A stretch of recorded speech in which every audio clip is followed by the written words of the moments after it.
Pleasure to invite all of you to today's event titled Administrative Reforms in Developing Countries. I would like to take this opportunity to thank profusely the Minister, the Honorable PTR P Thiaga Rajan, for continuously supporting the forum and giving valuable guidance, strategy, as well as trying to participate in as many events as possible in spite of his busy schedule. I would also like to thank the ex-finance secretary, Mr. Narayanan, for also participating in DPF events. In fact, this is the second event. And to thank Louisa, Azar, Blessing, and Binderia for joining us. And of course, the viewers, without whose support, DPF wouldn't be this successful. And also to my fellow Executive Coordinator, Pahul Gandhi. So today's topic is very important. As Rousseau says, who also happens to be my favorite philosopher, for a society to thrive, it's important for each society to have a social contract and to abide by the social contract. For an effective social contract, we need to build trust within the society. For such a trust to be built, we need to have institutions that are autonomous, the rules that are not exclusive for the elites, the rules that doesn't differentiate people based on caste, creed, or who is affluent and who's poor and what influence they have, but rules that are same for all. That's also, like the Honorable Minister always says, the rules of the land has to be applied equally to all. So for such an effective trust to happen, which I think the most trustworthy societies right now in the world of Scandinavia, and how they achieved is also by having really strong bureaucracy and really good civil servants, apart from other things, right? So the biggest problem in developing countries is trust. So, and also how the civil service works. So for that, I think today's topic is very important to see what we need to do more to build a really good civil service, and as well as to have a really good administration. Apart from trust in a bureaucracy, it's also the capacity. For example, in India, a study said the most losses within institutions did not happen because of corruption, but happened because of lack of capacity.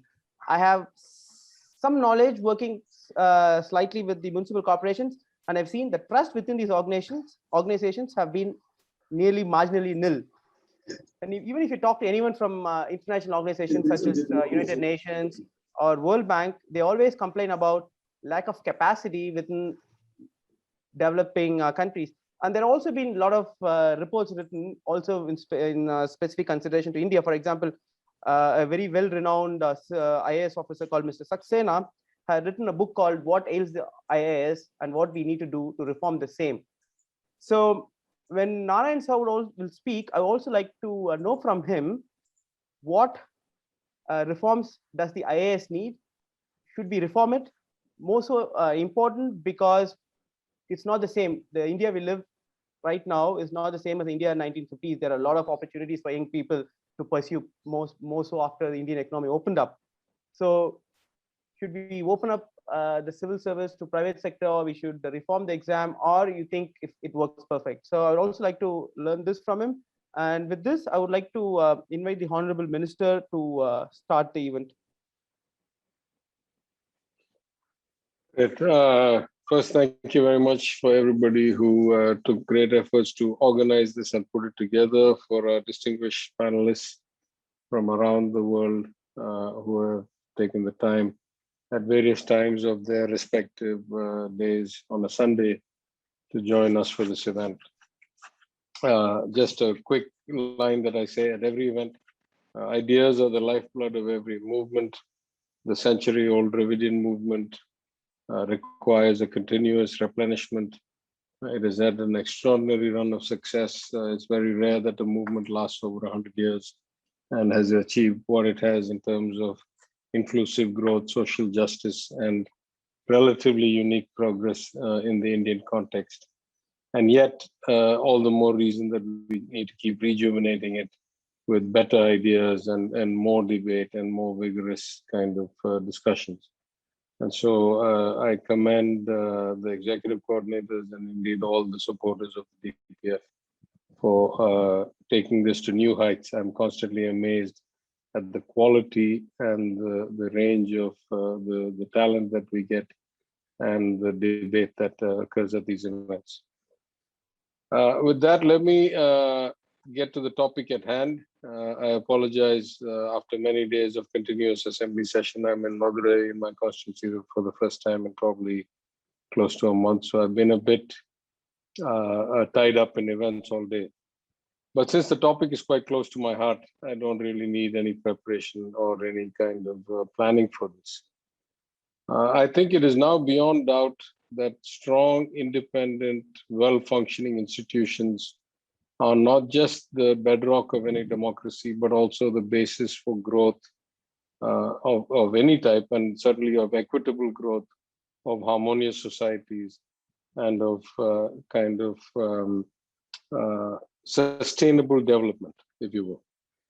In that sense, while most advanced economies constantly fight this battle about the checks and balances built into most constitutions getting a bit askew or tilting towards one pillar or the other of the democratic system or the model of the republic, developing countries face a unique or a more complicated situation, because in many of our countries, the progress had not yet reached a level where people had benefited economically, socially, in their quality of lives, and where we could afford to have backsliding a bit, as we sometimes see in places like the US, at least in the last couple of years. So we started having our problems much earlier in the developmental cycle, and the problems are more, therefore, retarding and hurtful to people like us. As a relatively newcomer to politics, in terms of only the second term elected, I don't want to profess too much kind of specialization or depth of experience. But I will say that I have been rather unpleasantly surprised upon coming to office relative to what I felt outside office. As bad as I thought the system was, I thought it was better than I have found it to be upon entry into the office. And part of the system is moral decay. Part of it is the regular rent-seeking kind of corruption that we talk about. But much more of it is inherently bad systems design and system capabilities. I've just spoken recently at an Indian Institute of Management seminar as an invited speaker, and I made a few points. I said, even a small or medium scale business in today's competitive global environment would have business infrastructure, data systems, HR systems, ERP systems, continuity of understanding, continuity of memory, institutional memory, and what can I say, interconnectivity between the different parts of the organization that would be the envy of the government of Tamil Nadu today.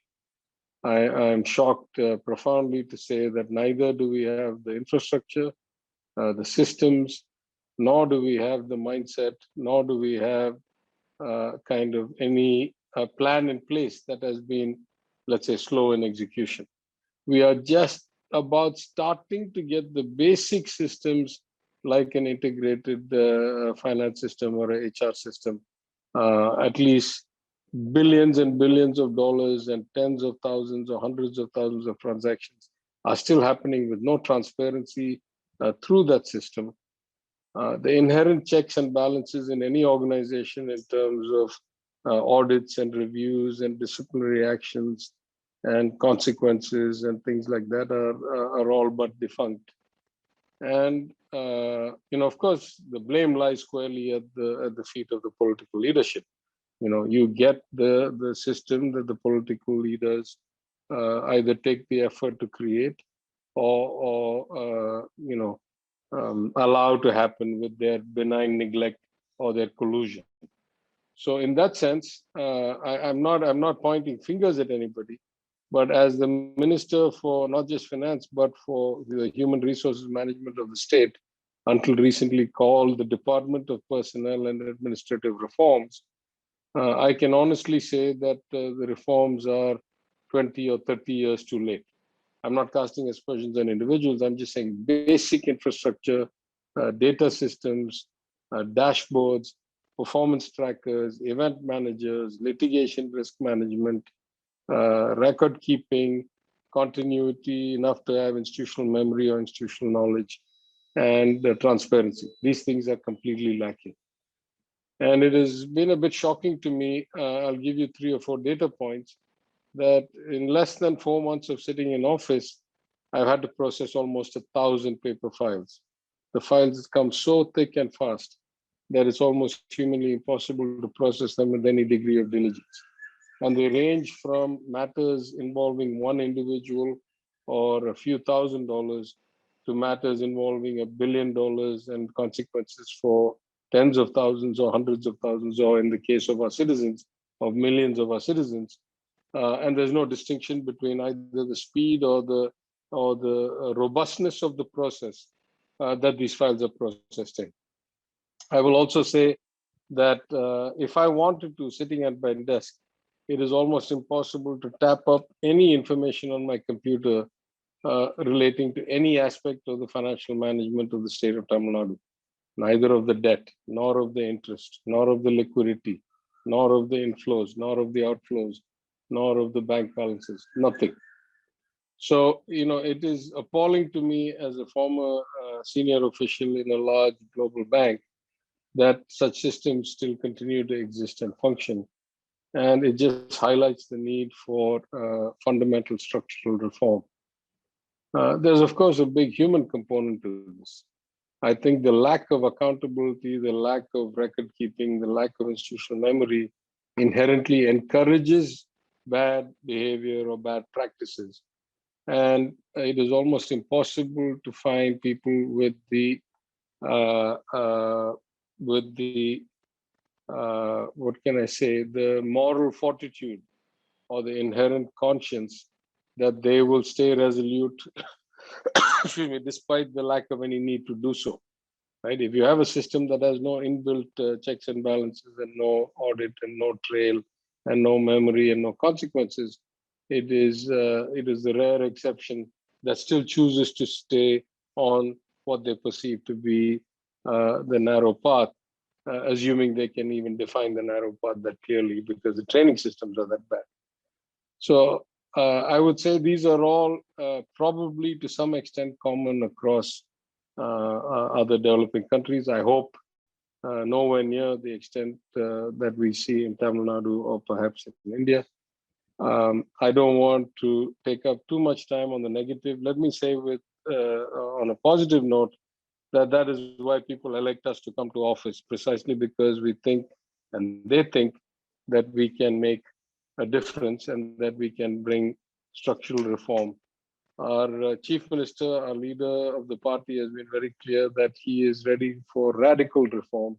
He's not ready just to do gradual transformation, because he understands that radical reform is the need of the hour. We are blessed to have eminent global advisors, including Dr. Narayan, who is a panelist here today. Many of us have experience in other entities, in other walks of life that we can bring to bear on this situation. So, there is, of course, always hope, and there is always a kind of, what can I say, relentless pursuit of improvement. And that's why we are in public service. We are elected by the people to make things better, to make their lives better. And this is only a means to an end. Our end goal is to improve the lives of people, improving the institutions and the administrative process and the administrative personnel, and their performance is only the means to that end. And we must never lose sight of that, and we never do. So let me probably stop my comments here because I've spoken for about 15 minutes.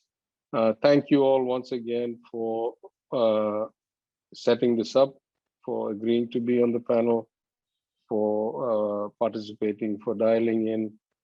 And if you don't mind, I will probably mute my camera and mic and try to stay on as long as possible. And if I'm still able to attend at the end, I'm happy to participate in the Q&A. Thank you again.